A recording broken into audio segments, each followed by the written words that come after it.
लोक साहित्य के संकलन की समस्याएं। बीए हिंदी तृतीय वर्ष के छात्रों को लोक साहित्य विषय की इकाई 1 के अंतर्गत उपशीर्षक लोक साहित्य के संकलन की समस्याएं, इस शीर्षक के अंतर्गत हम आज लोक साहित्य के संकलन में आने वाली समस्याओं पर चर्चा करेंगे।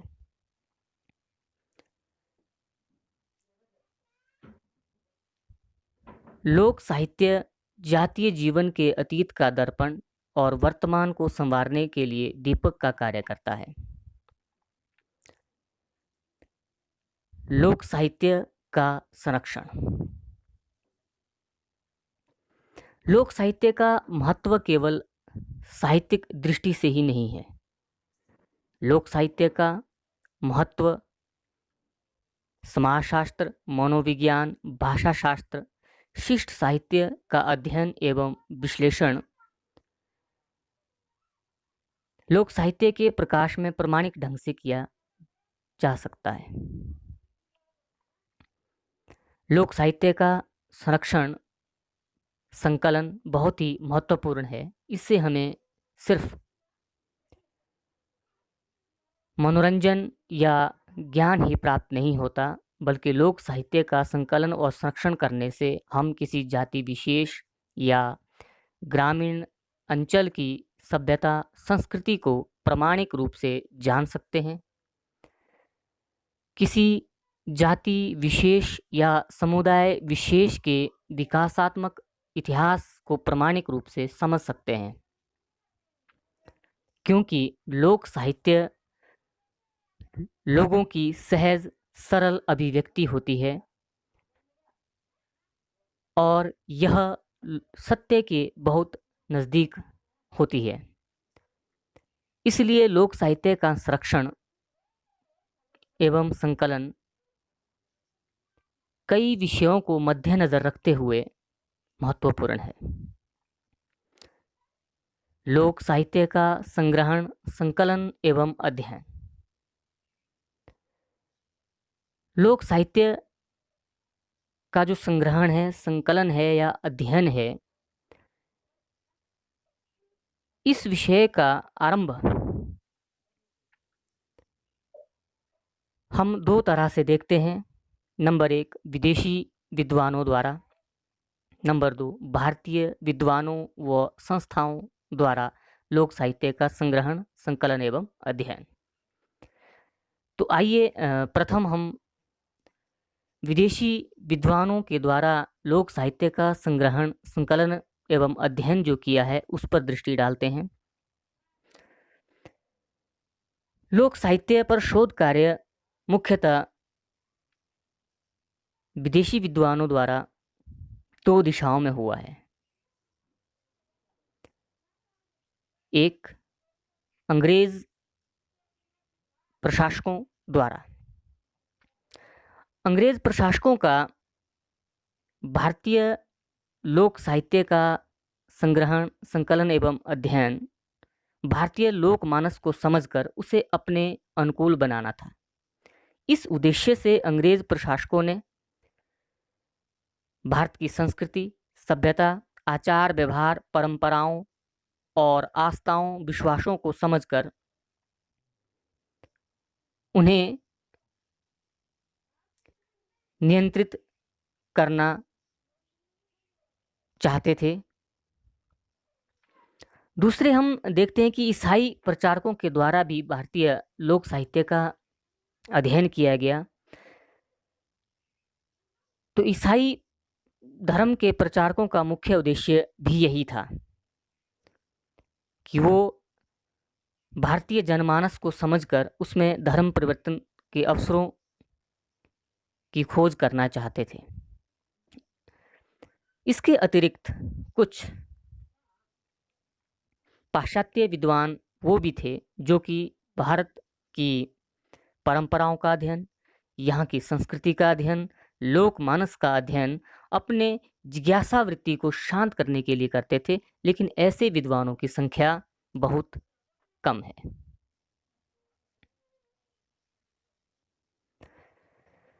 इसके साथ साथ यूरोप के वो विद्वान भी आते हैं जिन्होंने भारतीय लोक साहित्य का अध्ययन किया, जिसमें कर्नल टाड प्रमुख हैं। उनकी पुस्तक annulus and antiquities of Rajasthan, इसमें उन्होंने राजस्थान में प्रचलित ऐतिहासिक एवं अर्ध ऐतिहासिक कथाओं का वृहद संकलन किया, जिसमें लोक तत्व समाहित थे। आर.सी. टेम्पल ने दी लीजेंड्स ऑफ द पंजाब प्रकाशित करवाया। इस तरह से बहुत सारे विदेशी विद्वानों ने भी लोक साहित्य के संकलन, संग्रहण एवं अध्ययन में कार्य किया। फिर दूसरा हमारा लोक साहित्य का संग्रहण, संकलन एवं अध्ययन के क्षेत्र में भारतीय विद्वान एवं भारतीय संस्थाओं का योगदान आता है, जिसमें सर्वप्रथम काशी नागरी प्रचारणी सभा के द्वारा हिंदी साहित्य के बृहद इतिहास के 16वें खंड में लोक साहित्य के संकलन से गत शताब्दी के चौथे दशक में हुआ। काशी नागरी प्रचारणी सभा के द्वारा विभिन्न बोलियों के ग्रंथों की खोज की गई, उन्हें प्रकाशित करवाया गया। यह एक बहुत ही सराहनीय कार्य काशी नागरी प्रचारणी सभा द्वारा आरंभ किया गया। इसके साथ साथ भारत में विभिन्न बोलियों में लोक साहित्य का संकलन हुआ, जिसमें अवधी, ब्रज, राजस्थानी, भोजपुरी, बघेली, छत्तीसगढ़ी, हरियाणवी, पंजाबी आदि के लोक साहित्य का संकलन, संपादन तथा शोध कार्य प्रारंभ हुआ। पहाड़ी बोलियों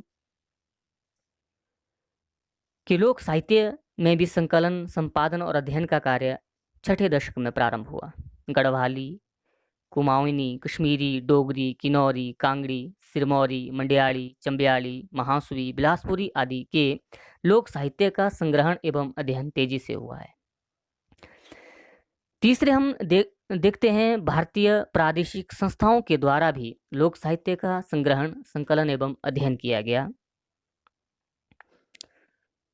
जैसे हिमाचल कला, संस्कृति और भाषा अकादमी और भाषा विभाग की ओर से इस दिशा में बहुत ही प्रशंसनीय कार्य किए गए हैं।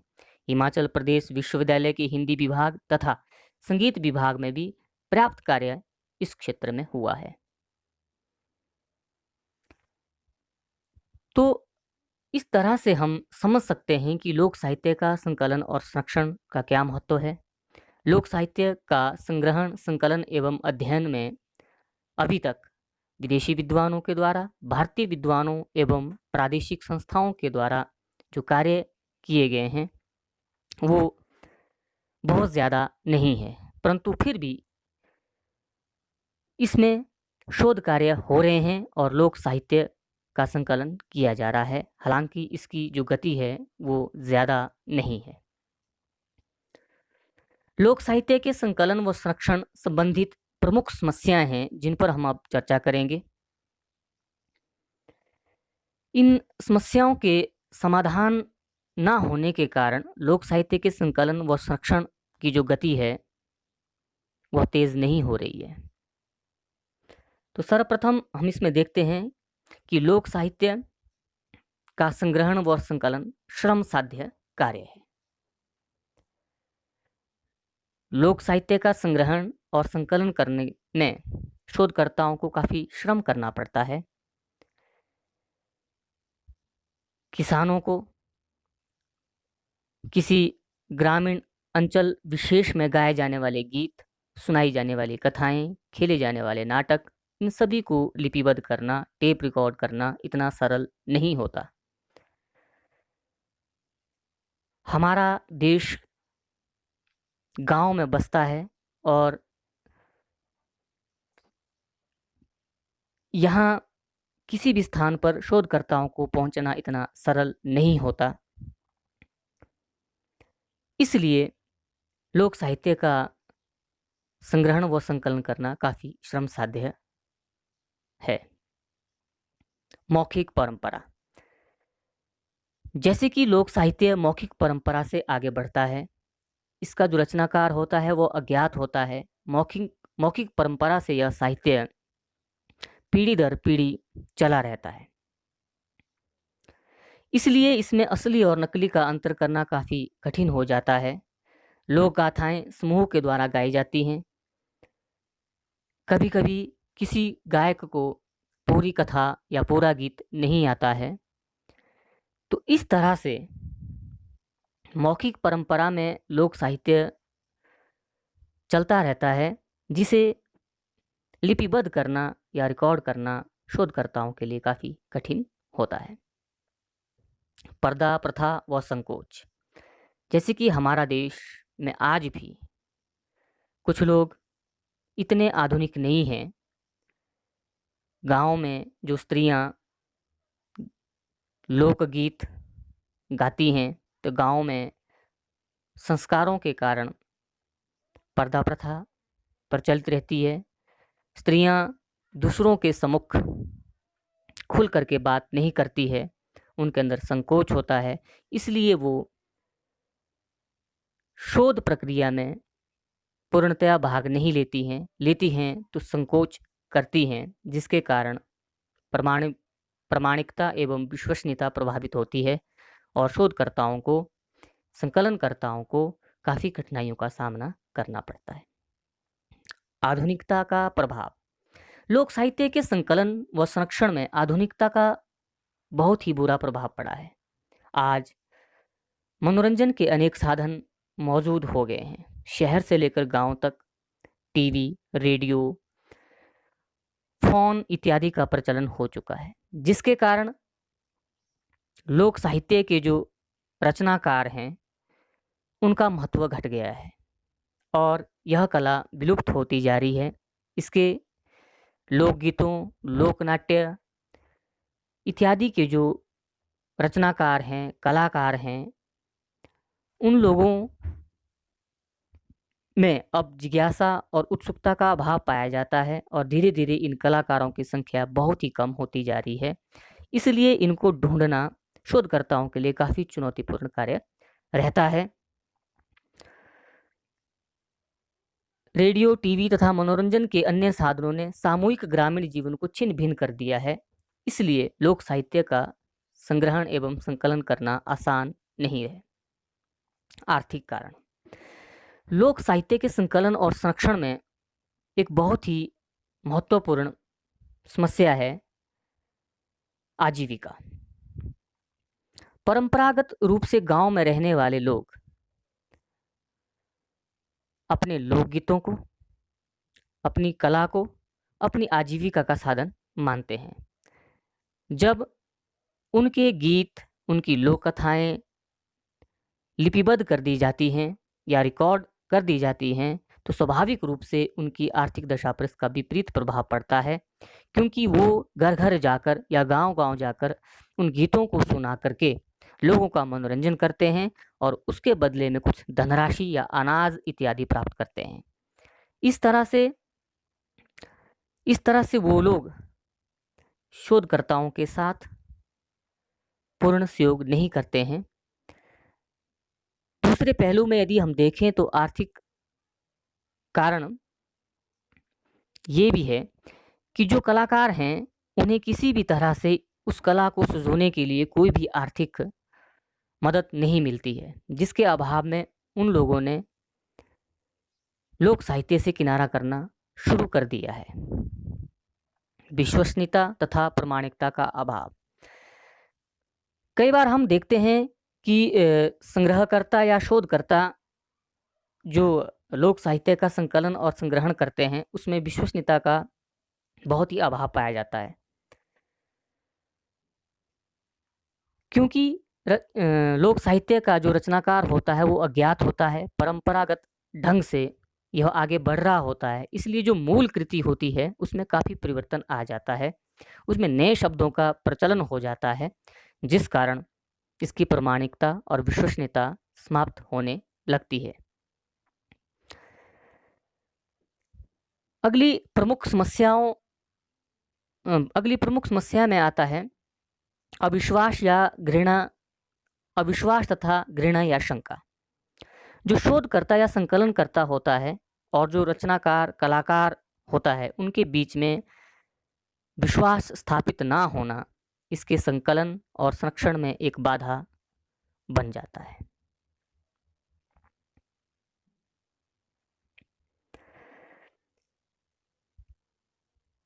क्योंकि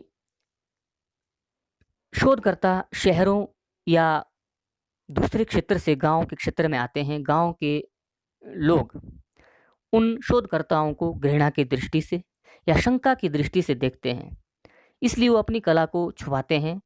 कई बार कोर्ट कचहरी के चक्कर में पड़ने से बेहतर वो लोग अपनी कला का प्रदर्शन नहीं करते हैं और पूर्ण सहयोग जो है संकलन और संरक्षण में नहीं देते। प्रकाशन की समस्या।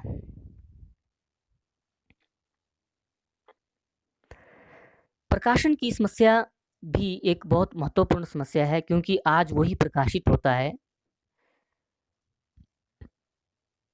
जो लोगों की मांग हो।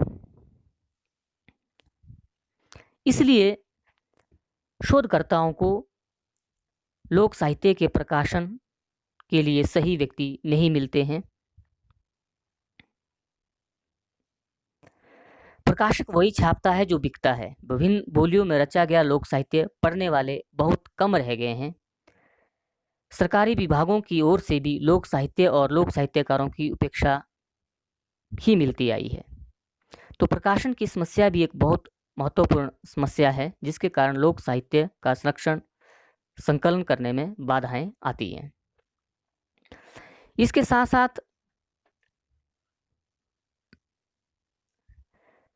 लोक साहित्य का जो संबंध है वो पर्व, त्योहार, पूजा, यात्रा, श्रम, विश्राम, बिजाई, निराई, मेले ठेले, ऋतु परिवर्तन, व्रतानुष्ठान आदि से रहता है।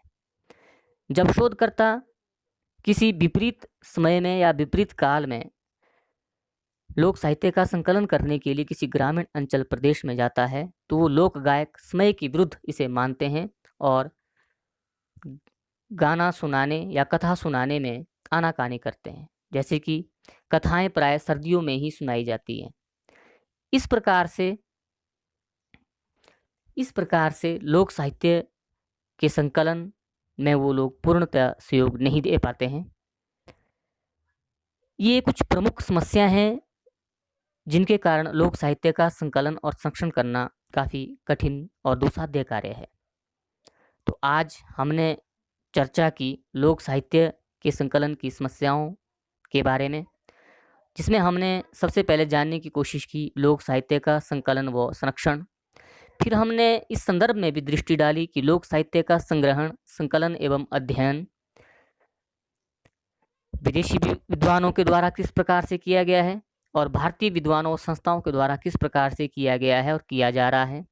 फिर हमने देखा कि लोक साहित्य के संकलन व संरक्षण में की जो प्रमुख समस्या हैं उसमें हमने समझने की कोशिश की संग्रहण व संकलन श्रमसाध्य कार्य है। नंबर 2, मौखिक परंपरा।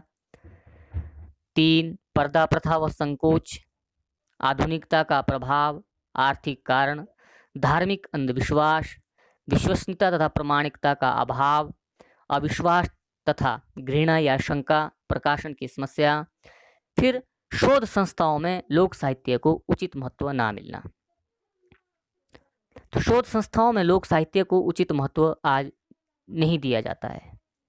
इसके लिए सरकारें कोई विशेष बजट नहीं रखती हैं, इसलिए शोधार्थी भी इसमें अधिक रुचि नहीं लेते हैं, जिस कारण कि लोक साहित्य के संकलन और संरक्षण में बहुत सारी समस्याएं आती हैं।